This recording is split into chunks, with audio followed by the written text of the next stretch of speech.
G'day everyone, I'm Smokescreen and welcome back to another video, and here we go with the next round of Nations Cup. And we're back in top split. Now, you might be wondering why you've got a double dose of Nations Cup over the last couple of days. It's because the days have now switched. We're on the crossover point from when it changes from a Saturday to a Wednesday, so Nations Cup was on the Saturday, and then the changeover happened, which means it's on a Wednesday. So we've got two Nations Cup rounds in a row, therefore we got two videos in a row. So Manufacturers is back on Saturday nights now, and I don't know, I probably won't do the next round because the track and my car do not go well together, but we'll just focus on this Nations Cup for now. It's a short and sweet one today. Pretty much everything about this is short and sweet. And we'll just come out for the qualifying session. As you can see, we come out of the pits for our qualifying lap. We're at Autopolis Shortcut, and we're in Group 4. And the best car for the combination, well, there were a couple actually, the Renault Sport Megane Trophy, Alfa Romeo 4C, and Volkswagen Scirocco were all good picks for this. Even the 86 was alright if you could manage to get a good lap out of it. But here we go out for qualifying. It was important to get a slipstream, so we're going to do exactly that off the back of Tazar. We're quite a long way off the back of him, but I think we're just about in slipstream, so that will be good for our lap here. We'll go through a lap guide. Look on the left-hand side, there's the orange mark on the end of the barrier on the left. We're just using that to brake, and you want to get two wheels on the curb. We're maybe a quarter of a car width. A little bit too wide off there, just turning in too late, but it's not to worry. Turn 2, easy flat. Turn 3, looking on the left-hand side, there's a little access road to the side of the track. We're using that to brake. Third gear through here and just balance the throttle all the way through. No braking through here because it will cause some understeer. And then looking on the right-hand side, just on the end of the curb, or just before the end of the curb on the right, for the hairpin of turn 6, and then accelerate out onto the exit there, and then turn 7, easy flat. Turn 8 is this long left-hander, just turning in on the halfway along the curb on the right and lifting off, then getting onto the power when the trajectory of the car is the two wheels on the left-hand side on top of the curb. Up through turn 9, easy flat, and then the final, the second to last technically, is the last arrow on the left, and then braking gently and down into second gear to avoid some oversteer, and then onto the power and cut the final turn, turn 11, out onto the main straight. We're definitely in the slipstream of Tazar at this point here, come across the line, a 111.5, and it's actually a provisional third position, so could be worse, I suppose. We're going to go out for another run. Nice short track this one, so we've got enough time to do two qualifying sessions, and this was the out lap actually, so I've got to be very careful behind, looking for people on fast laps, so I keep it off the racing line here, but I think there's a bit of a miscommunication, and the V8 Vantage goes into the back of me and absolutely takes his frustration out on Adam.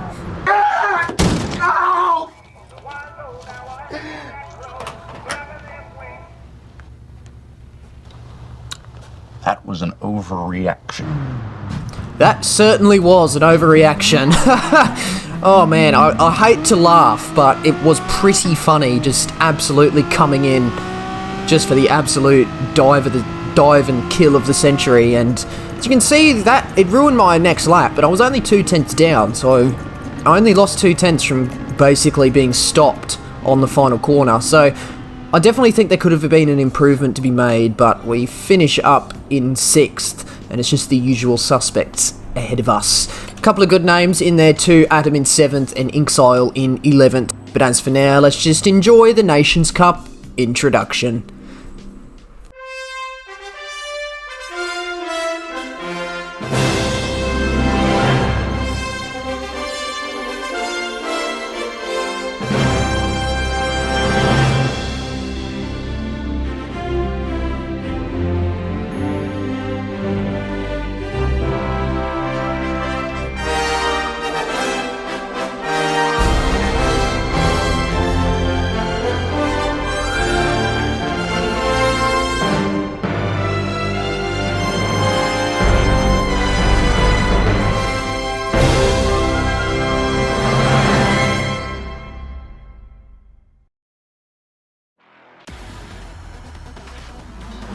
Lovely, as always, we made ourselves on the grid, and as you can see, just about now, we're actually doing a standing start, which is, I think, was the correct choice for this combination here. We're fairly close to the back of the final corner, so I think a lot of people would have been balked by the final corner. It also gives me a good chance to make a position straight off the bat. So Metal Gear is driving the Metal Gear as in the wannabe Metal Gear, up in 5th. He's driving the Volkswagen Scirocco, which is not that great off the standing start.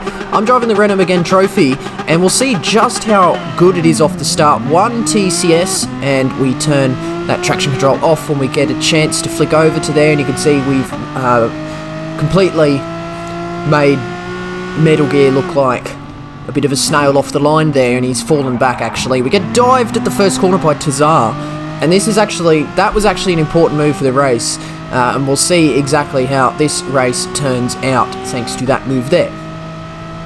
So, the people up in the top of this field here, Metal Gear, the real Metal Gear, Amazing Hour, Codes, and Emery, so Emily Jones there, is up in the top 4 positions. They're your top split drivers for real. The rest of us are just the fillers, basically, just because there aren't enough people at the top 4's skill set to fill up an entire top split like there is in EMEA. So, no offense to everybody else here, but this is including myself. We're just not as quick as the guys up in front. Tazar is very quick, but I don't know if he's 100% on the pace with the likes of Metal Gear or Amazing Hour, but we'll certainly see how this pans out here. So we're actually up the front of the grid, and this is very good. You might remember my last few videos, they've been rather negative, especially looking back at the titles. It's all been like, I quit a race, this got toxic, and stuff like that. I can't remember the rest off the top of my head, but it's like my last 4 or 5 videos have all been negative. So I think here, we're definitely looking to turn around and try and have a good race. And this, I think, has given us the best opportunity to do so, because basically any positions I gain from here on are gaining positions on drivers that are outright faster than me. So if I can gain even 1 position, I'll be pretty happy with that. We do have the close attention of Iron Mask behind, so he is actually very quick, and especially recently I've noticed he's very well on the pace, pretty much on par with me, and by extension not that far off the top 4 or 5 people in this lobby. So Iron Mask is definitely right there. He's definitely available to pick up any positions that may be there to gain from mistakes off the back of the top 5 or 6 players here. Right, so the combination, let's have a talk about that as we just try and remain in the slipstream of Tazar, who is in the slipstream of the top 4. It's very important we all remain in slipstream. But the combination, Autopolis Shortcut Course. I saw this combination and I thought it was going to be the full track, and I was like, oh no, I'm not doing this. Autopolis is a really crap circuit, I'm sorry.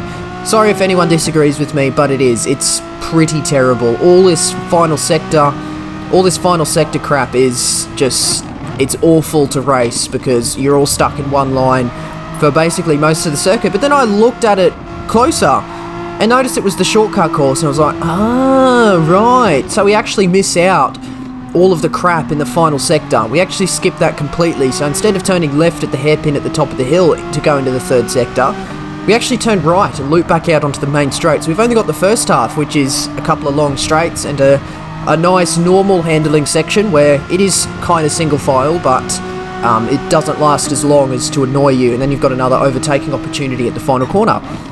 So I thought, let's jump in and give it a go. Also, the car of choice, I would say the number 1 car is either the Alfa Romeo 4C or the Renault Sport Megane Trophy, and I've driven the Megane Trophy before. It's actually a fairly easy car to drive, so I know that I can easily jump into them again and have quite a good race here, which is exactly what I've done. The main thing though is the Renault Sport Megane Trophy and the Alfa Romeo 4C are neither cars are good in a straight line, but just because they're so good in the handling section and in the corners, they definitely outpace the cars that are good in a straight line, especially if you can grab a slipstream, because if you can grab a slipstream even in a handling car, you can pretty well keep up to pace to the handling cars. There was only one handling car in this, only one straight line car in this race, and that was a V8 Vantage. Even though it's not the fastest in a line, it's definitely faster than all of these pure handling cars, and that was driven by Superstar, the one that took out half the field at the final corner in qualifying. But it's good. It's good that we're only using the shortcut course, and it's only a 12 lap race, which means it's like a 15 minute race, which is very short for Nations Cup. But we're now going to focus on the battle between myself and ToughRam. I could see at this point I wanted to remain in the slipstream of the people up ahead. And unfortunately ToughRam has just dropped us, and I definitely felt as though I was getting held up a little bit. You can see my lap times there, they're all in the 112s. I was doing practice races and I could do 111s for the first half of the race, so I definitely felt as though I was being held up, and you know, I never thought I would actually be saying that in the slipstream of ToughRam, but I don't know whether he didn't do as much practice or what it is, but I definitely felt like I was being hampered, and I knew at this point I wanted to try getting ahead. I wanted to try leading this pack, because Ironmask is still behind in the slipstream, so we're in a nice pack of 3 still, and I was definitely looking at the status and I was like, the top 4 are getting away. I definitely feel like if I could get into the close, strong slipstream of the top 4, I definitely think, or I don't definitely, but I would like to think that I could keep up. And unfortunately, just with ToughRam straight ahead of me, I wasn't quite able to do that. You can see here, I catch right up to the back of him, and I try to go for this move at the final corner. Let's see if ToughRam can kind of see what I can see and just complies with the move. He actually does. He runs out wide at turn 10 and gives me the opportunity to go in ahead. I flash the hazards at this point, once again, just to activate that thought pattern in the driver behind that I want to go for a bump draft, because you generally flash the hazards to say thank you after a bump draft. So this is what ToughRam does. He's given me an opportunity to get in ahead here, but one of my main weaknesses at the moment is getting comfortable in a new position. So I definitely struggle in these races, racing around the likes of the drivers I'm racing around now. I definitely struggle with that, and I get into the mentality like, oh, these players are way faster than me, there's no point. But I definitely feel as though if I could get comfortable in a position ahead of someone like ToughRam here, I feel as though I could just about be on pace with them. And this is what I've got to try and get past, because it's just going to prove to be a little bit of a difficult situation for me here. So I've gotten ahead of ToughRam, but now I'm not 100% comfortable. You can see I don't get on the curb on the apex of turn 8, and it's just little things like that, and that's just going to keep ToughRam very close behind me, and then he's going to begin to think, oh no, and now I'm being held up. So we're 2 tenths down at this point on a 112.0. I was definitely, up until about lap 7 or 8 in my practice races, I was running 111s in the race. As long as I could nail 111s, I'm sure I could probably keep pretty comfortably ahead of ToughRam, and if I could be nailing my 111s in the slipstream of Amazing Hour up ahead, I could probably keep with that pack there.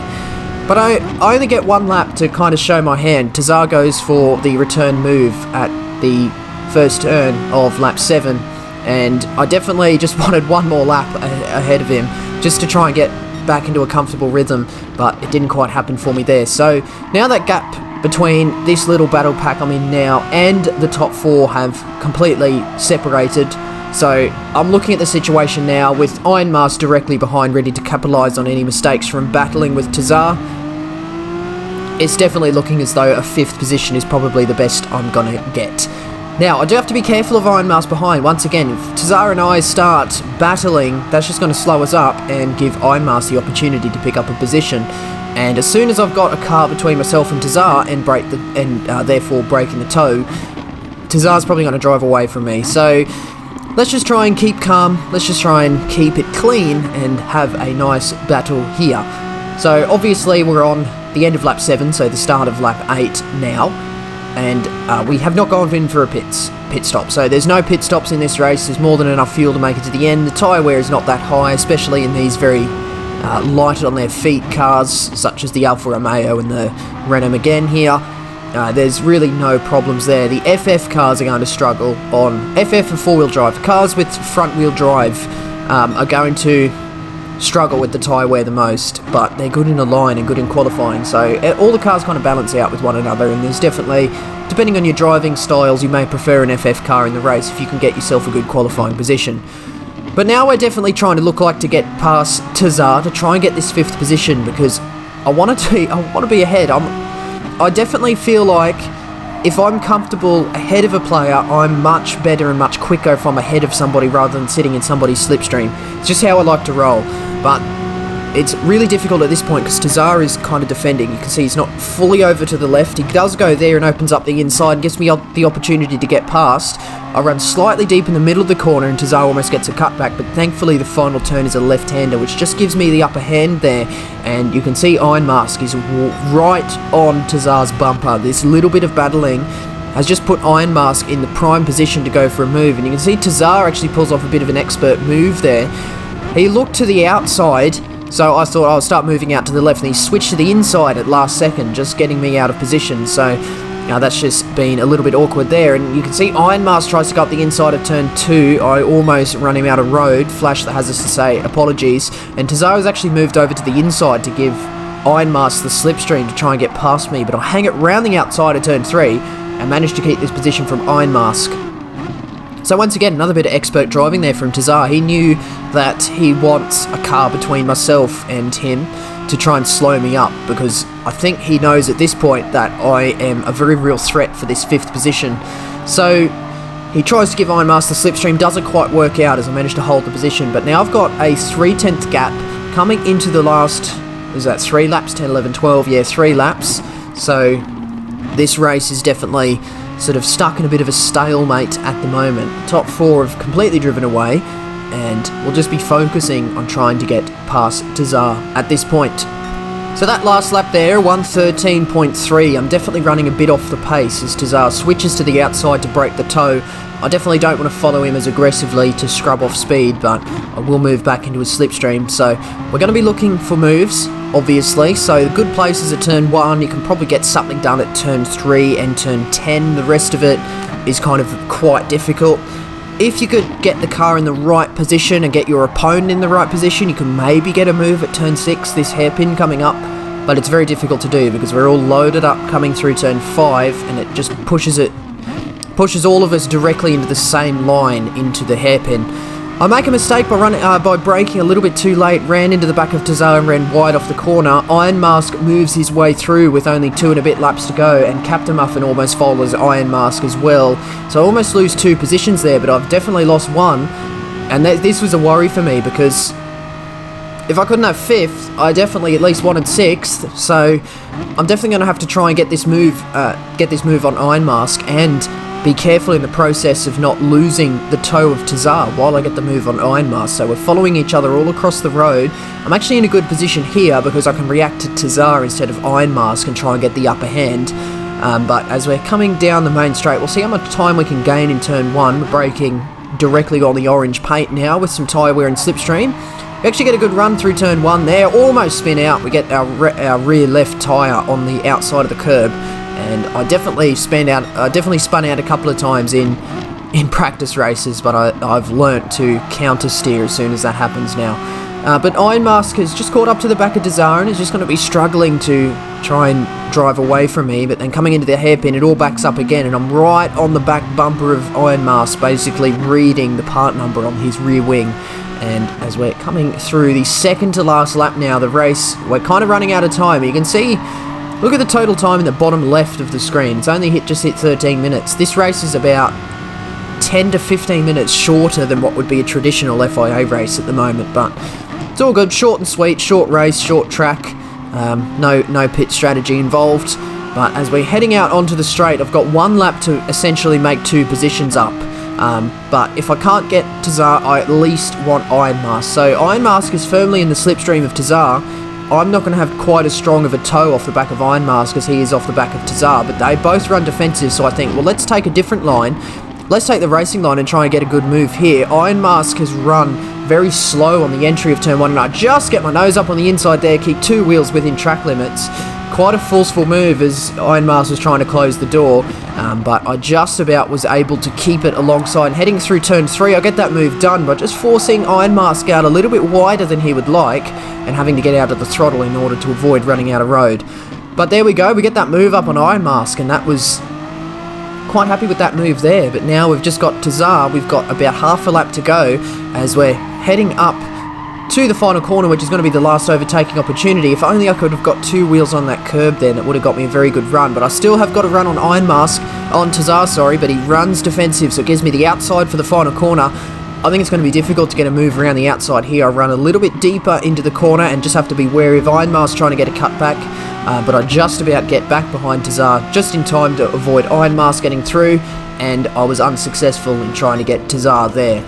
We come across the line in 6th. So overall, actually a pretty decent race, to be fair, although I did lose the position to Tazar. I gained a position from Meta 7 gear, so, you know, it was really status quo the entire race.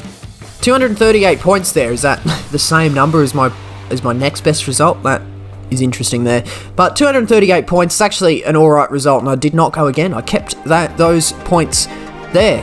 This was the first slot of the night, so I knew any consecutive slots would have less points, and eventually I would get to a lobby where winning was going to be worth less than 238 points, and I did not want to risk that happening on the second slot. So I kept those points, and it's just an interesting debrief to have there, thinking about what could have been, because I think now I definitely want to try keeping in the slipstream of those top 4 players. That will hopefully try and keep me up to speed and potentially even be fighting for positions in that top group, which will be a very juicy prospect for my championship. But that's going to finish up this one today. Do hit the like button if you enjoyed, and do subscribe if you'd like to see more videos from me. Do leave a comment as well. Questions, comments, constructive criticism as always, very much appreciated. But that's the end of this one today, and that means that is it from me. So once again, I do thank you very much for watching. See you later.